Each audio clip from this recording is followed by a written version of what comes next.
మీ రెండు కళ్ళలో ఏది గొప్ప అంటే ఏం చెబుతారు మీరు? కన్నబిడ్డల్లో ఎవరి ఇష్టమంటే ఏ తల్లి మాత్రం ఏం చెబుతుంది? అందుకే సైలెంట్గా విదేశాలకు వెళ్ళాలని డిసైడ్ అయింది. ఇంతకు మనం చెప్పుకునేది ఎవరి గురించో తెలుసా? అదేనండి, వైఎస్ఆర్ సతీమణి విజయమ్మ గురించి. రెండు కళ్ళులా ఉండాల్సిన ఇద్దరు బిడ్డలు ఒకరిపై మరొకరు కత్తులు దూసుకుంటున్నారు. ప్రత్యర్థులుగా మారి మాటల యుద్ధానికి దిగుతున్నారు. రోజు ఈ తతంగాన్ని టీవీల్లో చూసి విజయమ్మ మనస్సు చివుక్కుమంటోందట. ఇద్దరిలో ఎవరినీ వదులుకోలేరు, అలాగని ఎవరికీ మద్దతుగా కూడా నిలబడలేరు. దీంతో ఆఖరకు ఈ పంచాయతీ మనకెందుకు, ఎంచక్క ఈ సమ్మర్ను విదేశాల్లో ఎంజాయ్ చేద్దామనే నిర్ణయానికి ఆమె వచ్చినట్లుగా సమాచారం. ఎన్నికల ఫలితాలు వచ్చాకే మళ్ళీ తిరిగి వచ్చేది అంటూ ఫ్లైట్ ఎక్కి టాటా బై చెప్పేశారు విజయమ్మ.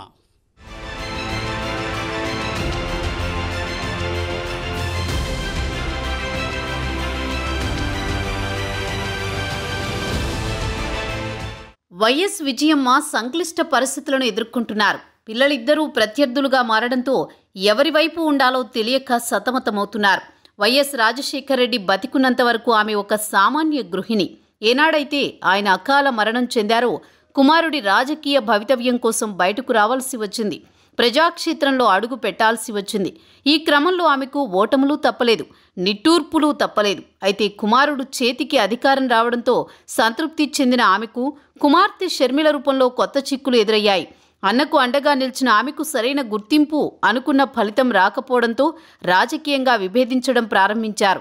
రాజకీయ ప్రత్యర్థికి మించి శత్రువులుగా మారిపోయారు. ఈ క్రమంలో ఎవరి వైపు ఉండాలో తెలియక విజయమ్మ తీవ్ర ఒత్తిడికి గురవుతున్నారు. ఈ ఎన్నికల సమయంలో ఈ రాష్ట్రంలోనే కాదు, ఈ దేశంలో కూడా ఉండకూడదని నిర్ణయం తీసుకున్నారు. అమెరికా వెళ్లిపోవడానికి డిసైడ్ అయ్యారు. ఎన్నికల వరకు అక్కడే ఉండాలని నిర్ణయం తీసుకున్నట్లు తెలుస్తోంది.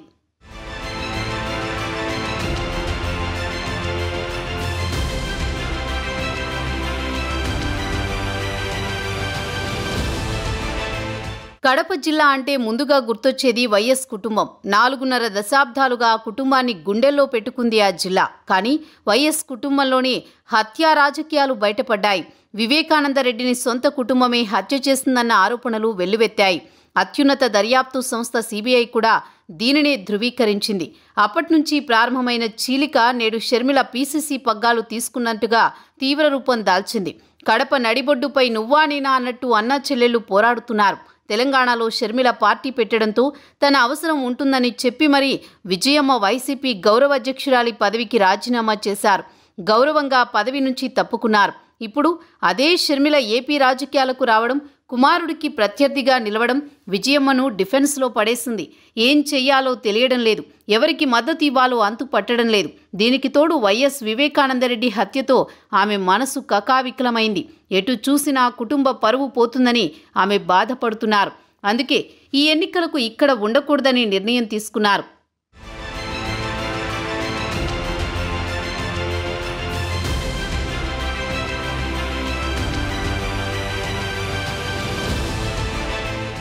సీఎం జగన్ రాష్ట్ర వ్యాప్తంగా బస్సు యాత్ర చేపట్టారు. మేమంతా సిద్ధం పేరిట నిర్వహిస్తున్న ఈ బస్సు యాత్ర ఇడుపులపాయలో ప్రారంభమైంది. ఆ సమయంలో హాజరైన విజయమ్మ కుమారుడు జగన్ను ఆత్మీయంగా దగ్గరకు తీసుకుని ఆశీర్వదించారు, శుభాకాంక్షలు చెప్పారు. కొద్ది రోజుల తర్వాత షర్మిల సైతం కడప జిల్లాలో బస్సు యాత్రకు శ్రీకారం చుట్టారు. ఆమె సైతం తండ్రి సమాధి వద్ద నివాళులర్పించి బస్సు యాత్రను ప్రారంభించారు. ఆ సమయంలో కూడా విజయమ్మ హాజరయ్యారు.